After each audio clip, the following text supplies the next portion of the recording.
All right, last day of the winter meetings, and here with Tiger skipper Brad Ausmus. And Brad, your team looks a little different from when we talked to you yesterday. Talk about the acquisitions of Simon and, of course, Yoenis Cespedes. Yeah, it does look a little different. And although it wasn't a three-team trade, for us the deals were kind of intertwined in the sense that, Ricky's one of my favorite guys that I've been around in the game. This is a quality person, and you hate to see a quality person. And you could make the argument, really, he was one of them. He may have been the most consistent pitcher we had from start to finish last year. He had an outstanding year for us, and he's just he's going to be missed. So if we're going to end up trading Ricky to get Cespedes, we have that hole in our rotation. So being able to work the deal for Alfredo Simon fills that void. So they were intertwined in that sense. What does Cespedes do so well? I mean, we know about the cannon in the outfield. We know that he strikes out a little bit. The OPS maybe isn't where you thought it would be, but he's got mad power as well. He does. He's got big power. You know, he's one of those guys in the lineup that pitchers have to worry about, and we've got a handful now of those. You know, as I just said, you got to go through at some point Kinsler, J.D. Martinez, Miguel Cabrera, Victor Martinez, Yoenis Cespedes, and then Nick Castellanos. That's a pretty potent section of the lineup that a pitcher would have to go through, and he's a guy who can drive people in from first base, and when you have the ability to drive yourself in or someone in from first base with one swing of the bat, that's danger. Defensively in the outfield, where do things stand? Well, I mean, he's going to be unless I need to talk to him more in depth about where he likes to play, but everything points to left field, so he would be our left fielder.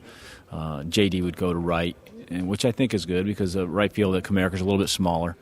And then right now there'd be some combination of Rajay Davis and Ghost in center, and then Rajay would also play the corners to spell those guys. What about your pitching rotation? Can you just talk about where your five pitchers now kind of fit in things?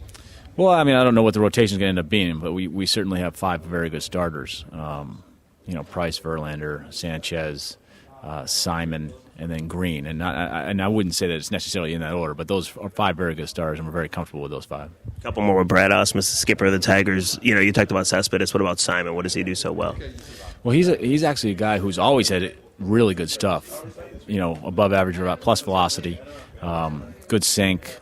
And he's in talking to Brian Price, the Reds manager. He said he's done kind of everything for them. He's pitched at the back of the bullpen. He's been kind of a long guy, middle relief, and then last year's a starter kind of blossomed into an all-star. So for us, he's a starter, but he's done everything, and he's been around a little while. He's got some experience at the big league level with over 5 years of service. So we talked yesterday. You talked about Chicago, and you talked about Cleveland and how they got better. Obviously, you guys are kind of keeping up with the Joneses as well. Talk about the Central now, how it stands. Yeah, well, I mean, I don't think we're trying to keep up with the Joneses. We're just trying to make our team better. Without question, the Central Division has gotten stronger. Just in the last 72 hours, the Central Division, with what the White Sox have done and what Cleveland has done, and now what we have done, we feel like the division as a whole is probably one of the better divisions, if not, you can make the argument it's the best division in all of baseball. Last one for you. I know yesterday, and I don't know if people want to hear about this or not, but we were supposed to meet with you guys. It was delayed about 7 hours. We were told, hey, just go to sleep, nothing today. When did this deal go down last night? How long were you guys up? And, does this kind of stuff surprise you?